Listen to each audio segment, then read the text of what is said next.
この動画はストーリーの途中です。最初から見たい場合は概要欄またはチャンネルページの再生リストからご視聴ください。なお、外国語に対応した字幕をつけておりますが、自動翻訳ですので、精度が低いことをご理解ください。それでは、本編をお楽しみください。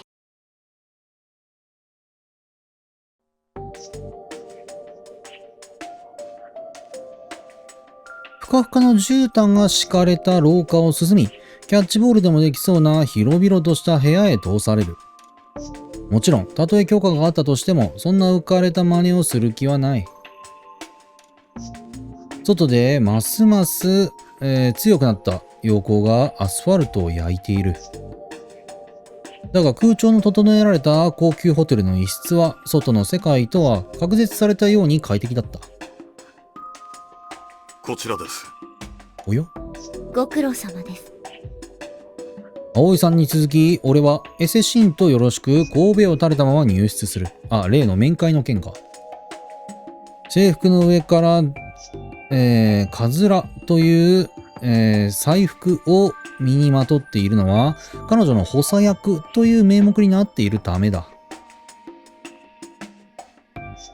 なんか後から黒服連中までゾロゾロと入ってきて、むしろ俺たちを囲むようにしてしまう。まったく、そんなに知られたくないことがあるのか？俺はつい嘲笑が漏れそうになるのをこらえていた。このホテルは現在、ベルクシュトラーセ公国が借り切っており、アーデルハイトとその従者たちも宿泊している。拘束されたファンダメンタリストは、普段は地下室に監禁されているらしい。だが今は尋問のため、この部屋で椅子に縛り付けられた。なるほど。厳しく尋問されているようですね。名前は？男はうなだれたまま反応しない。現在まだ黙秘を続けていますが、彼らの間でヨブと呼ばれる男のようです。おそらく洗礼名でしょうね。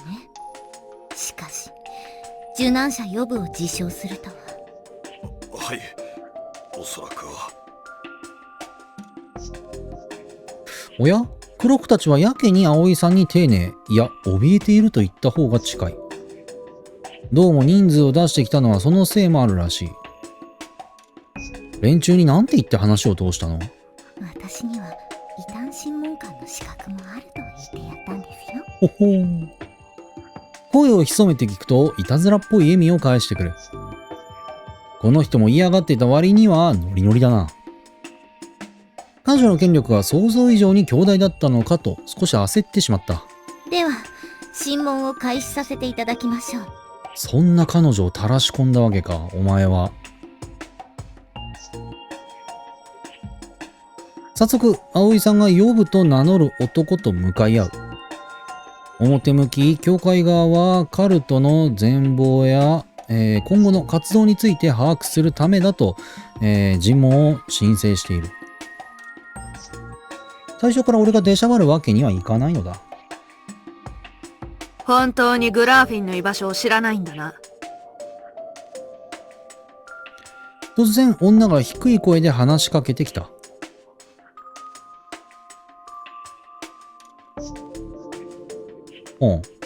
お疑いになるのでしたら、私のことも椅子に縛り付けてはいかがです？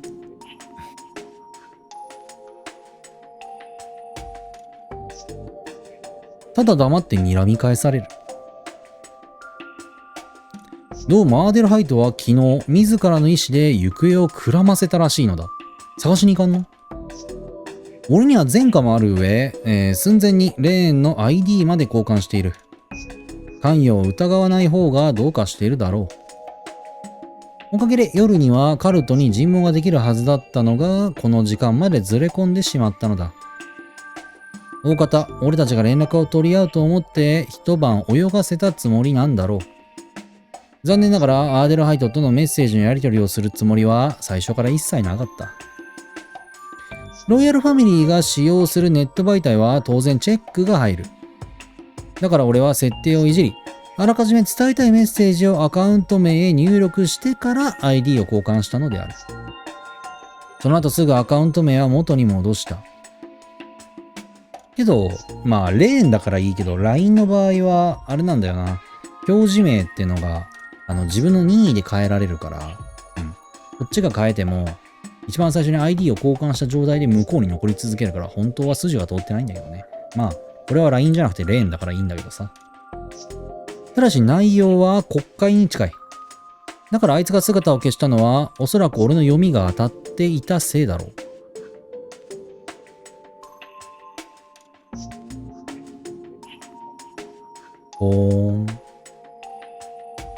年成は俺が殺したも同然だ。だから言えなかった。あの人の代わりはできないが、もしお前が二人の男の間で迷っているなら、それが白でも黒でも関係ない。そんな長い ID 打てるん？お前が気に入らないなら、さっさと断ればいい。そう、二人の男。それが私たちのしていた勘違いだと。昨夜、葵さんにも同じ説明をした。ああ。初の女王が即位したばかりなら、ベルクストラーセ公国は男系継承が基本の家系なんだろう？家督なんだろう？こういう場合、女系の子孫と男系の血統を、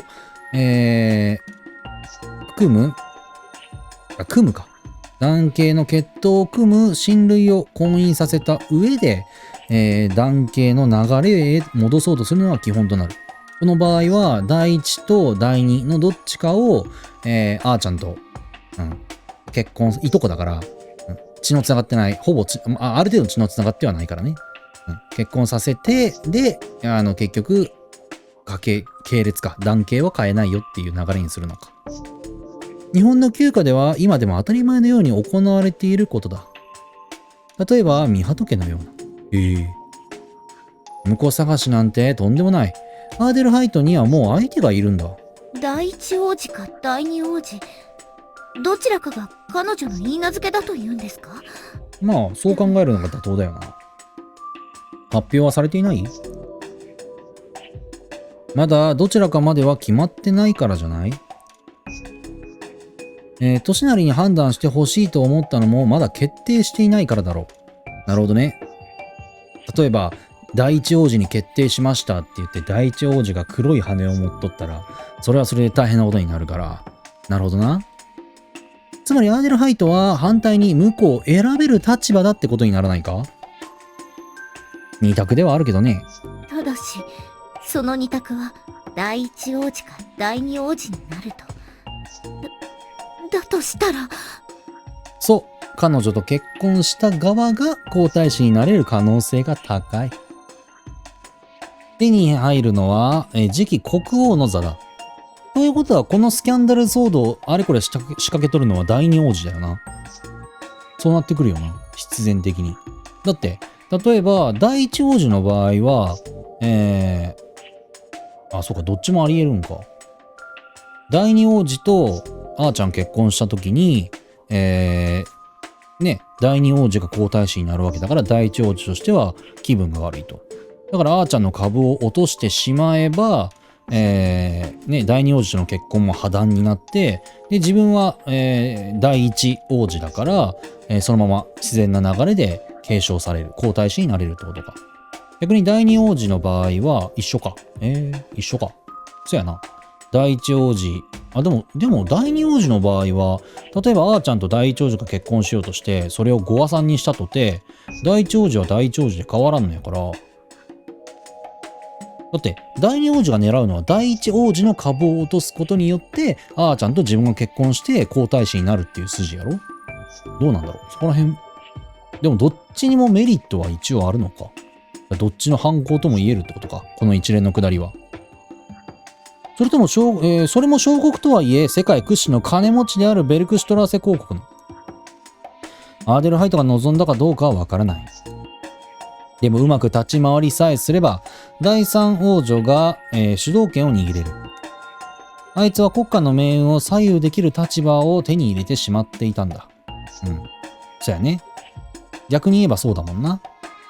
こっちからしたらどっちかを選ぶ権利があるわけだからね、嫌だっつってね、じゃあ友倒れっていうことで両方錯綜する場合もあるんかな、わからん。待ってサイス君、なら首謀者は第一王子か第二王子、あるいは女王自身という可能性も。そうやね、王女自身も一応動機はあるか。動機はちゃんとあるか。ようできとるな。だとしたら面白いかもしれないね。笑い事ではないんですよ。権力者に半端に牙を向けば、むしろあなたの側が。大丈夫、多分それはないよ。ここは自信をにじませておく。犯人は王家の信奉者の誰かってところじゃないかな。そんな、どうして？やり口が小悪党だからさ。王族は関わっているならスキャンダルに巻き込んで弱みを握るなんて、そんなせこい手を使う必要はないだろう。バーンで終わりや。物理的に排除することも政治的に追い込むことだって難しくない。そうやね。俺たちの尋問は許可されたのも、黒幕には教会の権力を抑え込むだけの力がないせいだ。連中は強引にねじ伏せては来なかったでしょ。サイス君はそこまで読んで私に協力させていたんですか？まあ本当にねじ伏せられてしまう可能性もあったので、最初は葵さんにも全ては説明しなかった。そこは素直に悪かったと思う。ごめんね。けどあいつは日本へ来たのはごたごたに嫌気がさしたというのもあったんじゃないかな。でもそれが連中を刺激してしまったんだ。慣習をねじ曲げたように映ったと。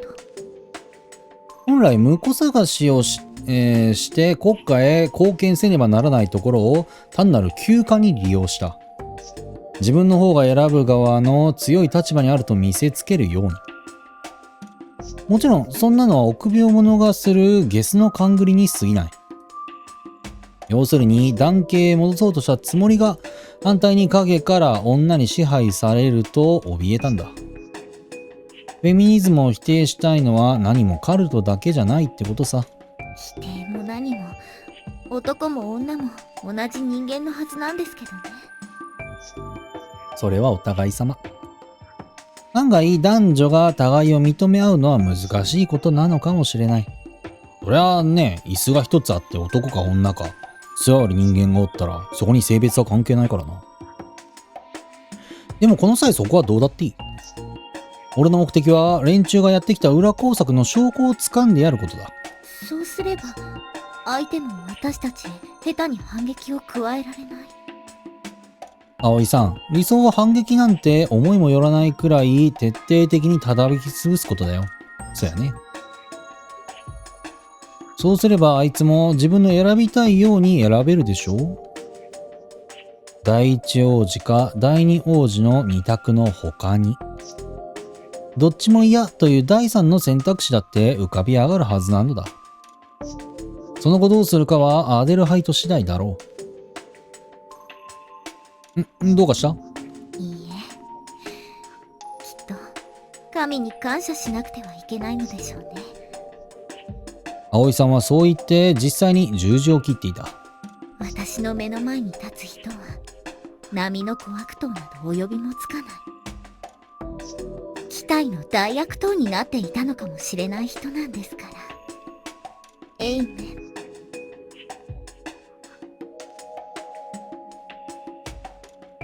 まったく、俺は今だって敬虔な信徒になったつもりはないんだけどな。つまりあなたは沈黙することで神の名を汚しているのです。そうきたか。多くの殉教者たちの名も。ホテルではまだ葵さんの尋問が続いていた。彼らは主の御手に身を委ね、最後の最後まで雄弁に主の教えを守り続けました。汚らわしいサタンの使者よ、神に誓って真実を話しなさい。サタン、神に誓ってたと。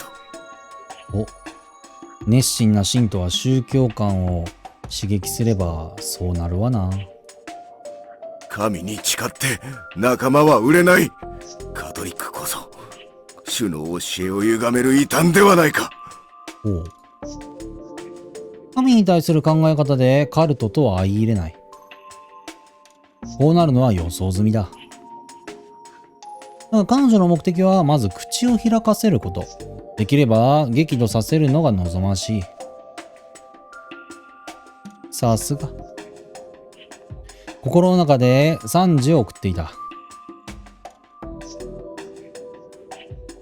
なら救いの告白をなさってはいかがです？カルトだけでなく黒服たちまで一斉にこちらを睨む。ここでは俺も異端審問官の補佐という立場になる。だが目をつけられている俺が割り込むには説得力のある口実とタイミングをつかむ必要があった。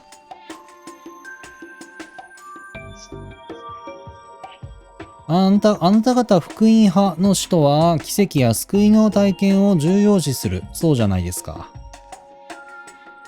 それを告白し合うことで信仰を証明すると伺っていますが、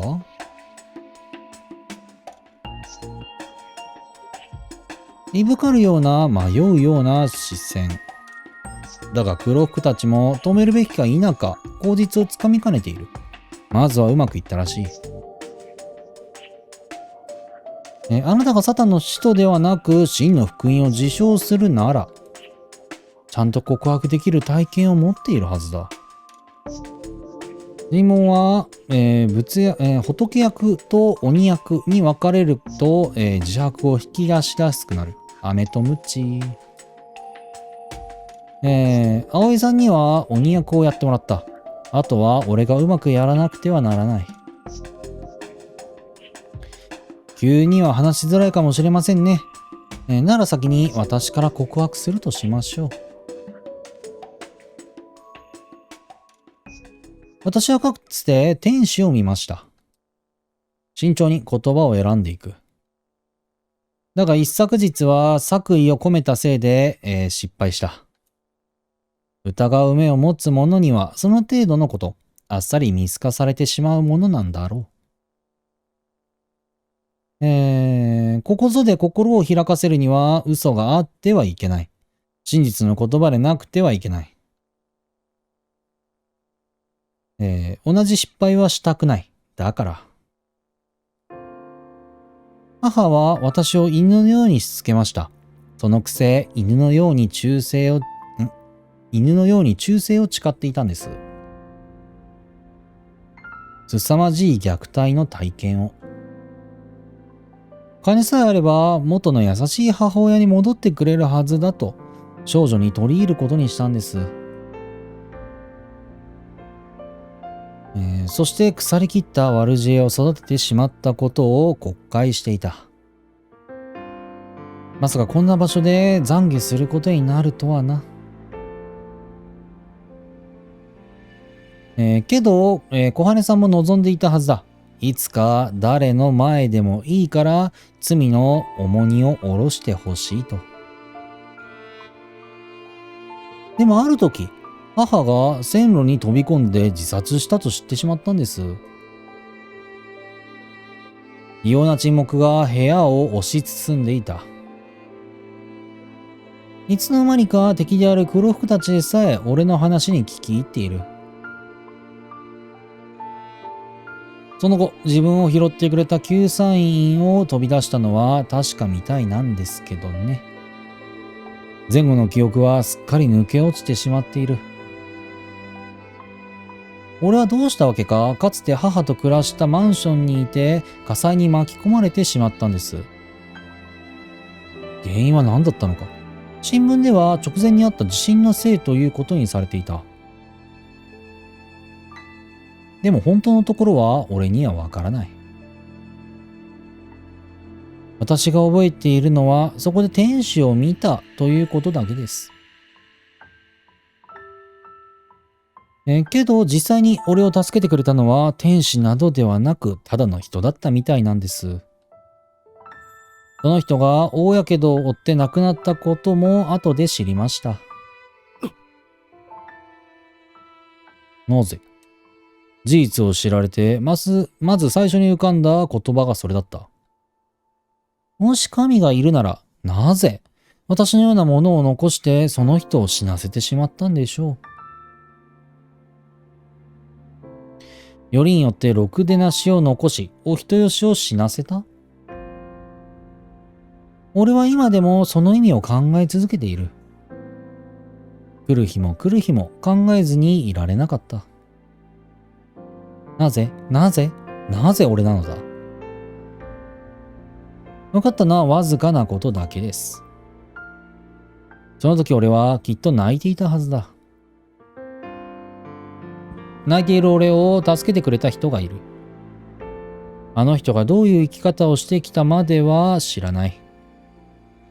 でも見ず知らずのガキが泣いているのを前にして、あの人は見て見ぬふりをしなかった。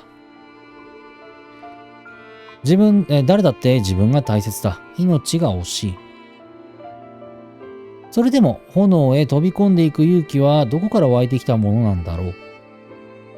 なら俺は泣いている人を見つけたとき、俺はどうするべきか。たとえ心の中で泣いているのだとしても、それに気づいてしまったとき、俺はどうするべきか。アーデルハイトにはきっとこんな時頼れる人間が家族の他に一人しかいなかったのだろう。警護のプロに囲まれてさえ完全な味方は一人もいない。敵か味方かわからない。自分を守ってくれるが、いつでも自分を陥れることができるプロたちだ。だからあいつは俺を試さなくてはいけなかった。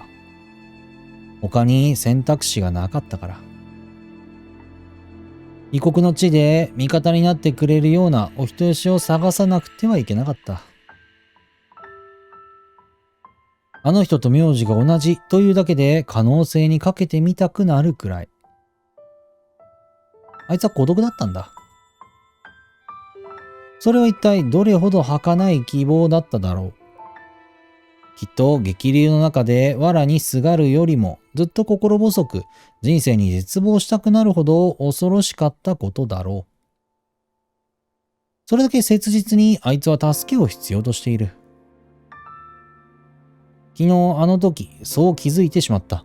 気づいてしまった以上見て見ぬふりはできない。俺はまだグラーフィンの歌を聴いていない。だがお前はそれを聞いて泣いていたそうじゃないか。黒服たちが今更のように反応する。ようやく俺が本当に聞き出そうとしていることに気づいたのだろう。質問の意図が不明確だ。うるせえ。時間です、審問官殿。尋問はここまでに。いいえ、まだ手元の時計は。福音とは主の御言葉だ。その一瞬、不可思議な力の働きによるものか、静かの帳が降りた。糸を、つかめぬ言葉に全員が耳を傾けてしまったのである。主は様々な形でそれを届けてくださる。時には人の姿を借りて歌声となって